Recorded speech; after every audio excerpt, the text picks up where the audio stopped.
وانشق البحار. Bismillahirrahmanirrahim. Alhamdulillahirabbil alamin wassalatu wassalamu ala Rasulillah wa ala alihi washabbihi wala haula wala quwwata illa billah.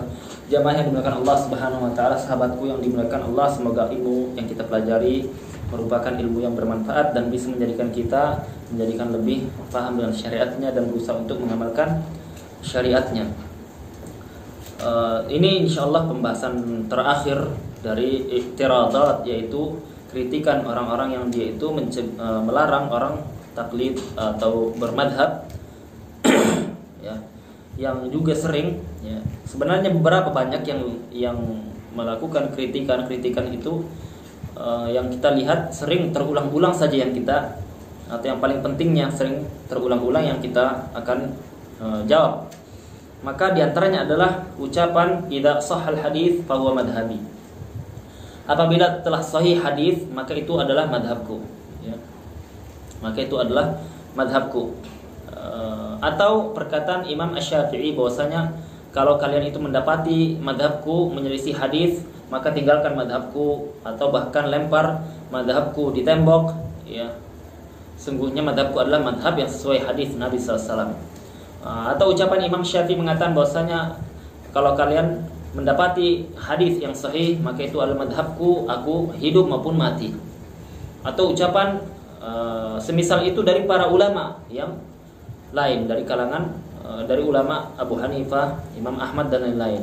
Ya, Imam Ahmad mengatakan juga la tuqalliduni wa la tuqallid Sufyan dan lain-lain. Yang kalian taklid kepadaku, jangan taklid kepada ulama selainku. Ya, dari Imam Malik, Imam Sufyan dan lain-lain. Tapi ambil dari mana mereka mengambilnya, yaitu mengambil dari dalilnya.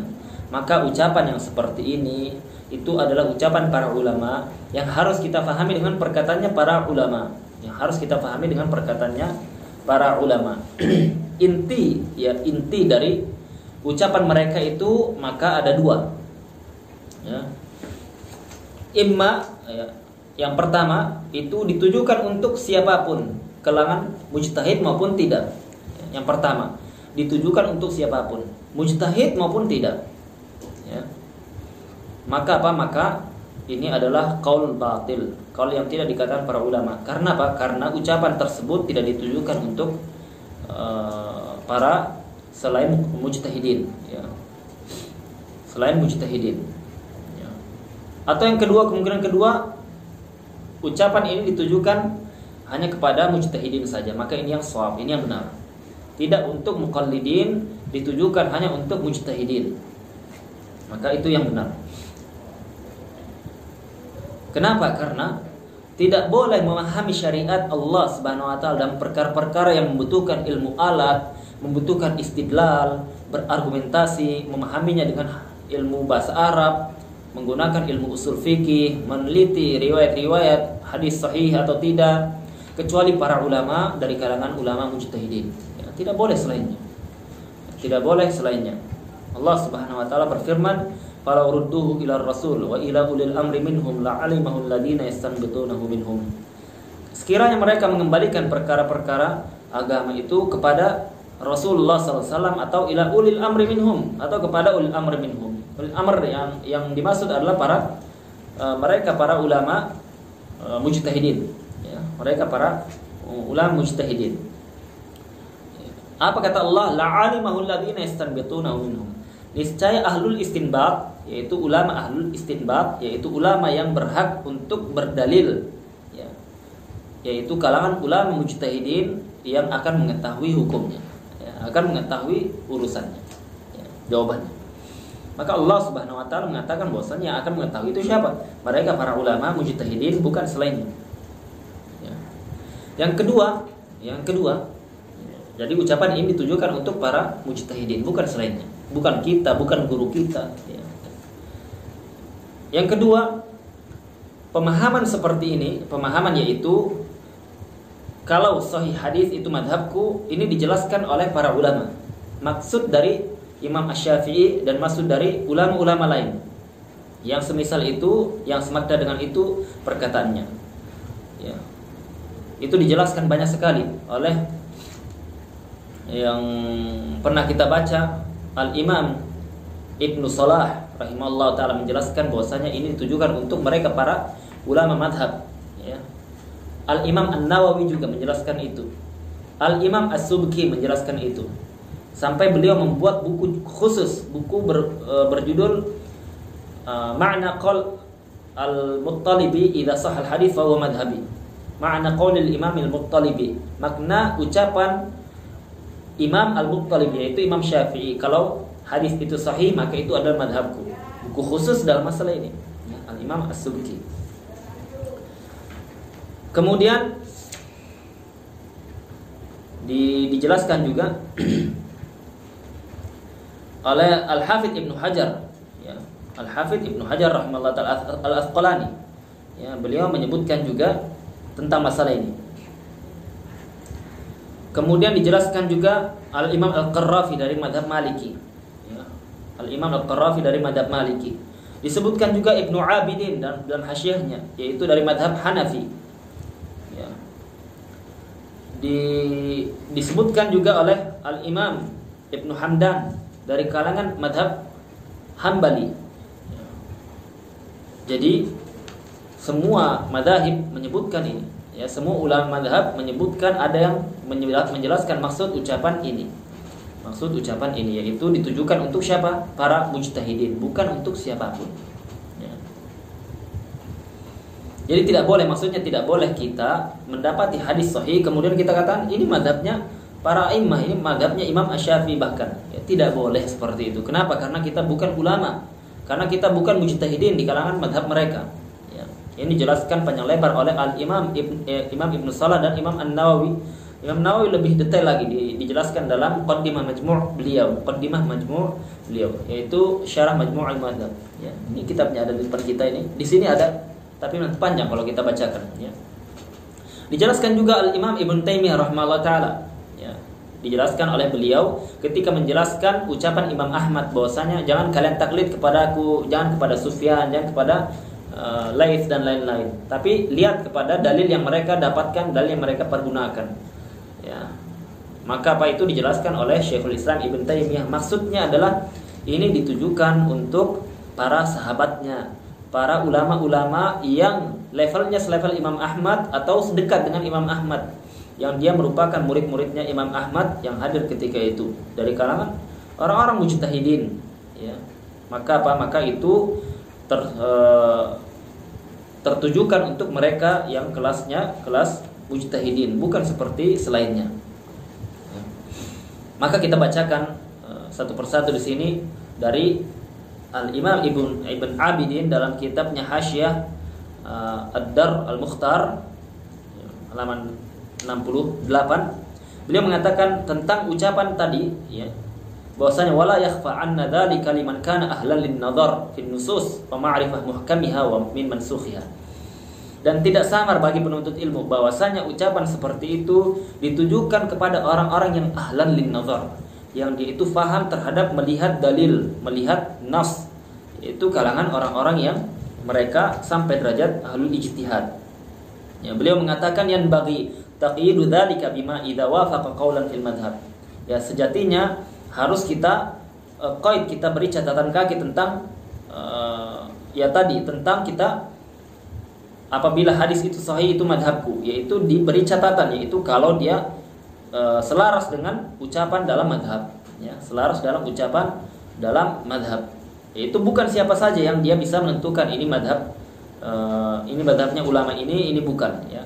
Hanya berdasarkan dengan dalil atau hadis yang zahirnya saja. Kemudian dijelaskan juga oleh Imam Al-Qarrafi bahwasanya beliau mengatakan qad i'tamada katsir min fuqaha Syafi'iyah ala hadza. Banyak dari ulama Syafi'iyah berdalil dengan ucapan Imam Syafi'i, idza sahal hadits fa huwa madhhabi. Kalau hadis itu sahih itu madhabku. Wa huwa ghalat, kata beliau, ini adalah kekeliruan. Fa innahu la budda min intifa'il mu'arid, ya, dan tetapi harus kita pahami bahwasanya bukan hanya sekedar berpegang dengan hadis yang sahih saja, harus dia ada intifa al-mu'arid, harus tidak ada dalil lain yang dia justru menjelaskan, ya, secara utuh dalil atau hadis ini, ya, hadis yang dianggap sahih ini. Ada dalil lain yang dikumpulkan, bukan hanya satu dalil saja. Harus itu. Kita tidak menemukan hadis lain yang dia kontradiksi, yang dia justru menjelaskan pemahaman yang berbeda dari zahir hadis. Harus tidak ada itu. Ya. Beliau mengatakan wal ilmu bi adamil mu'arid, sedangkan ilmu mengetahui tidak adanya tadi hadis-hadis yang kontradiksi, yatawaqqafu ala man lahu ahliyatu istiqra' syariah. Itu tidak bisa dilakukan kecuali bagi orang-orang ahli ijtihad yang dia sudah meneliti syariat atau dalil-dalil secara utuh, secara mendalam. Tidak bisa, dan itu adalah sifatnya para mujtahidin. Ya, mujtahidin.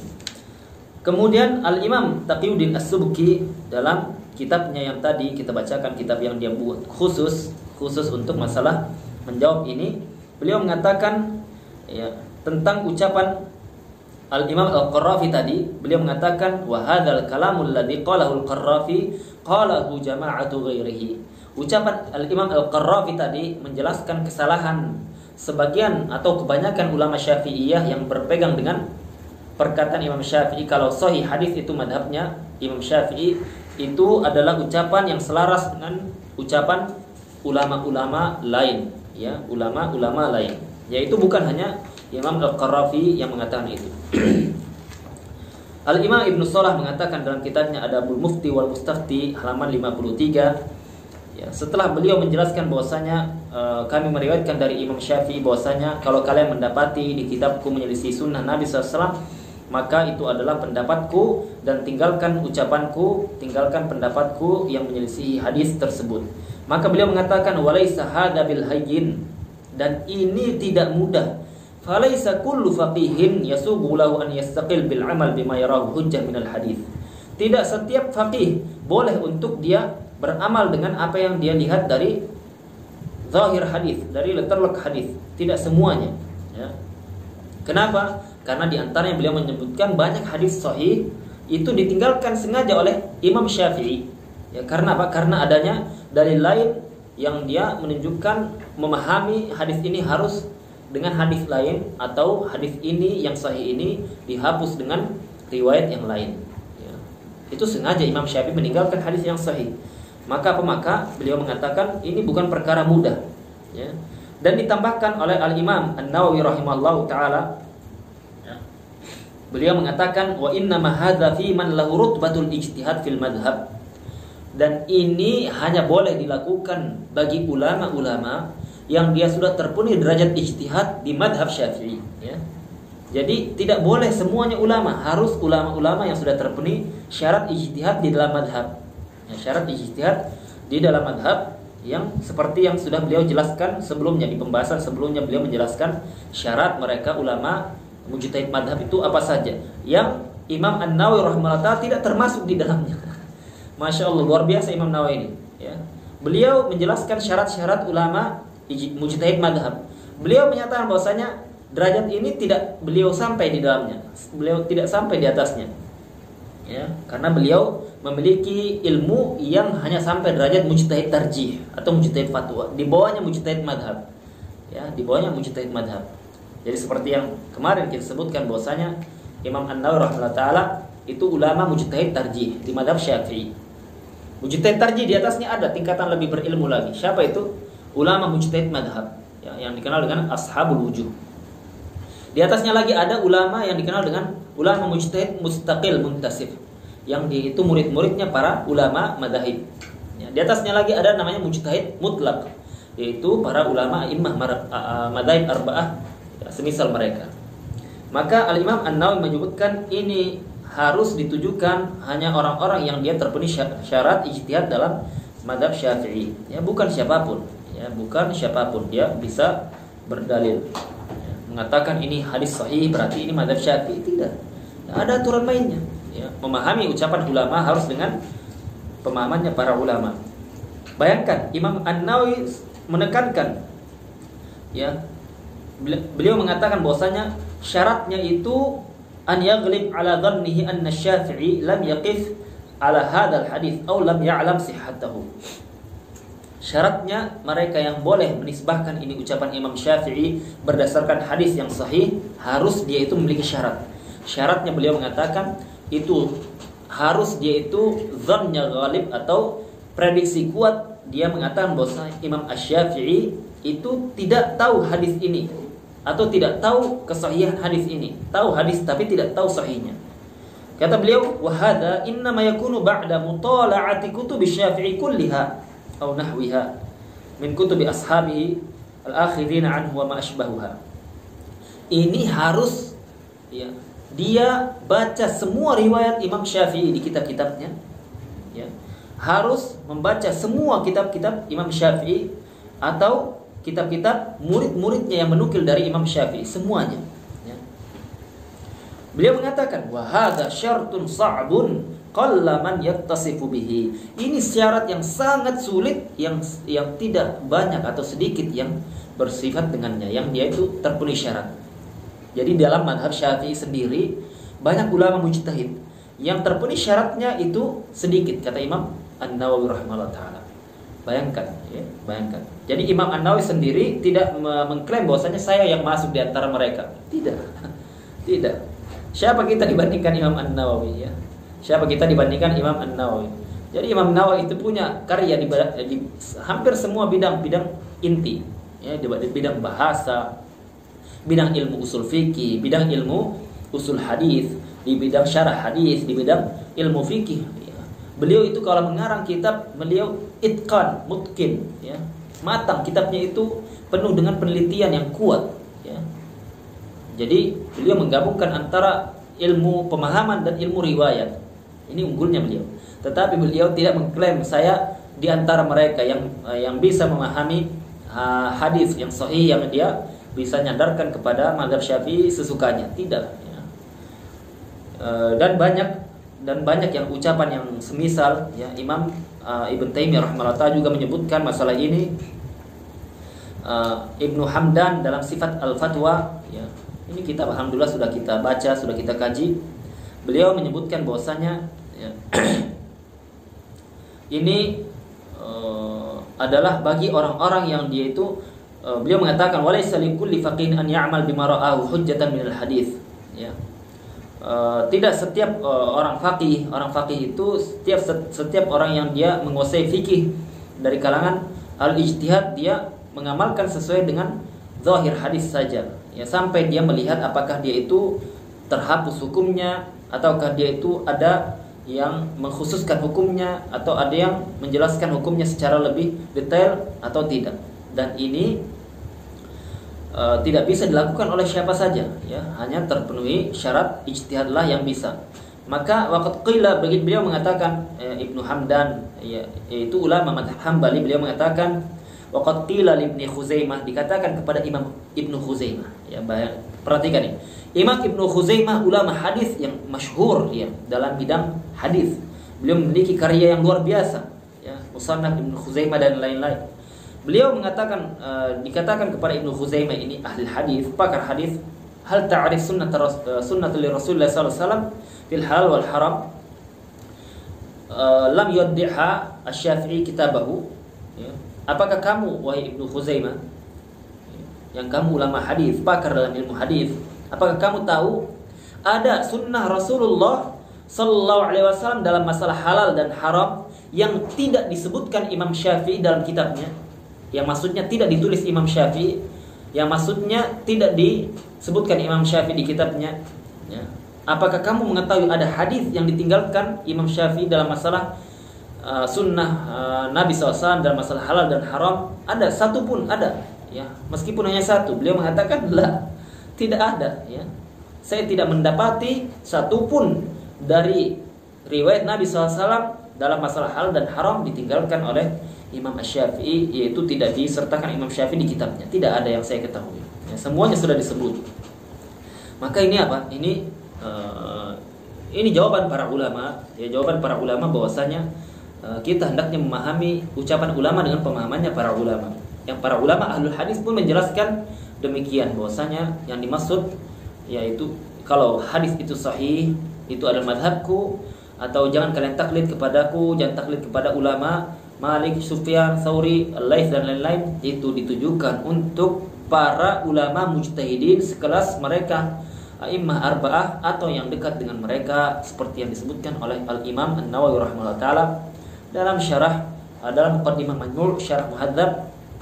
Dan dengan ini kita sudah selesai pembahasan masalah apa? Masalah jawaban terhadap kritikan-kritikan yang penting yang sering diulang-ulang orang-orang tentang masalah ini. Ya, kita insyaallah dengan ini kita sudah selesai al-madkhal. Kita kesimpulan terakhir bahwasanya ada beberapa kesimpulan. Yang pertama bahwasanya bermadhab itu adalah sesuatu yang disyariatkan, yang dijalani para ulama turun temurun, ya, tanpa ada persisian di kalangan mereka. Bahwasanya itu adalah jalannya para ulama dari generasi salaf, dari generasi sahabat Nabi SAW sampai seterusnya, ya.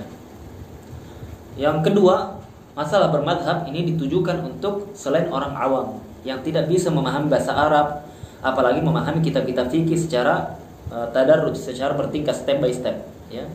Itu ditujukan untuk selain mereka, yaitu orang-orang yang bisa memahami bahasa Arab, bisa belajar secara urut dari kitab-kitab fikih dengan dari ahlinya atau dari orang-orang yang bisa menjelaskan itu kepada mereka. Jadi orang-orang masyarakat awam secara umum tidak ditujukan untuk mereka harus bermadhab dengan madhab ini dan itu, ya, tidak. Mereka cukup bertanya kepada orang-orang yang bisa menjelaskan mereka hukum agama untuk agama mereka, cukup, ya. Nanti siapa yang menanggung masalah benar dan kelirunya, mereka yang menanggung, yang menukil itu, ya.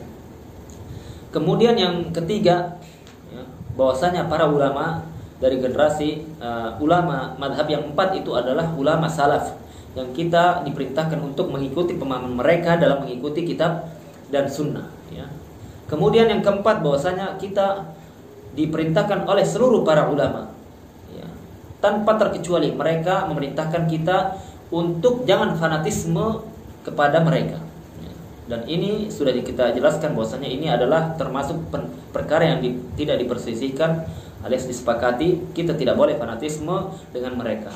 Maksud fanatisme adalah kita itu menerima kalau dari madhab kita saja, kalau dari selain madhab kita tidak menerima, atau kita itu wala wal bara, loyal dan tidak loyal kepada yang semadhab dengan kita dan tidak loyal dengan yang tidak semadhab dengan kita. Ini adalah perkara yang diharamkan, dilarang oleh seluruh para ulama, ya. Kemudian yang selanjutnya, kalau orang belajar, dia sudah mampu untuk memahami dalil, dia bisa dan dia sudah menguasai madhabnya, dan dia naik tingkatannya, yang dia sudah mampu untuk beristidlal, berdalil, karena dia terpenuhi perangkat ilmu-ilmu alatnya, alat berupa bahasa, ilmu hadis, ilmu usul fikih, yang dia memang faham, ya, bukan hanya mengklaim faham, betul-betul faham dia, ya.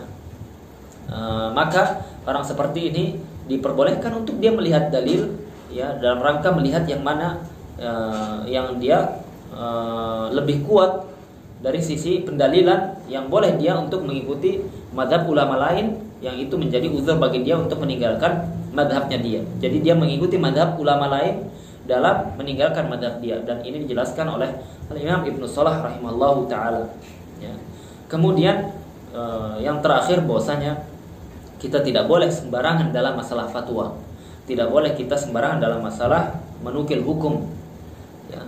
Itu ada catatannya, ada syarat-syaratnya, yang diantara yang menyebutkan masalah ini adalah Al-Imam, ulama yang mengarang kitab Nafrul Wurud, ya, syarah Maraqis Su'ud, ya, manzumah dalam masalah usul fikih yang diambil dari Jam'ul Jawami', dikumpulkan jadi 1000 lebih sedikit, yang itu dijelaskan oleh Muhammad Amin Asy-Syanqiti, Syekh Muhammad Amin Asy-Syanqiti, dalam masalah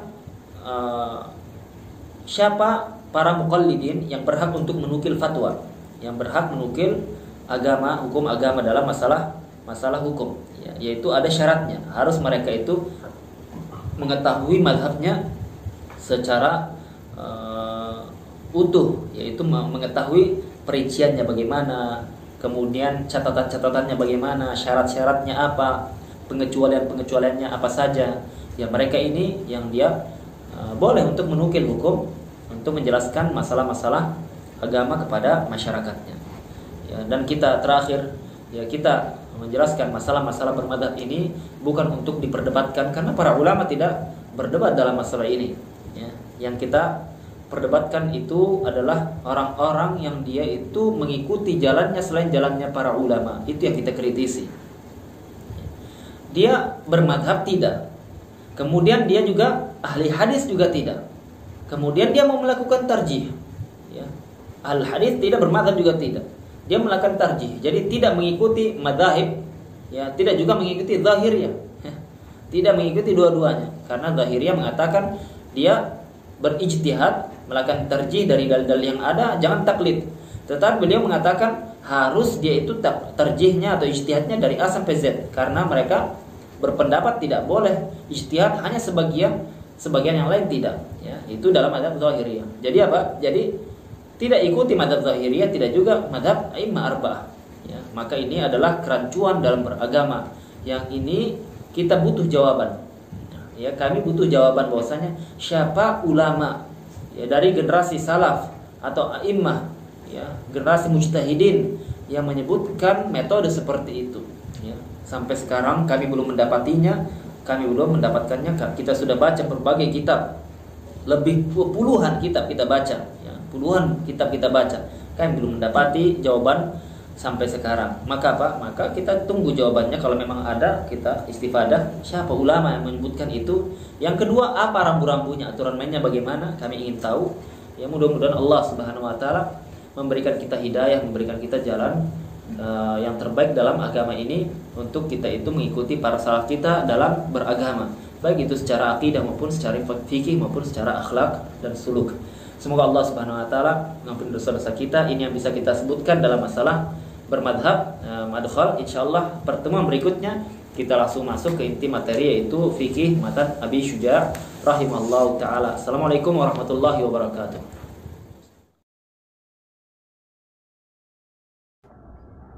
Yuk salurkan donasi Anda untuk Pondok Pesantren Darussalam ke nomor rekening ini. Syukron jazakumullahu khairan.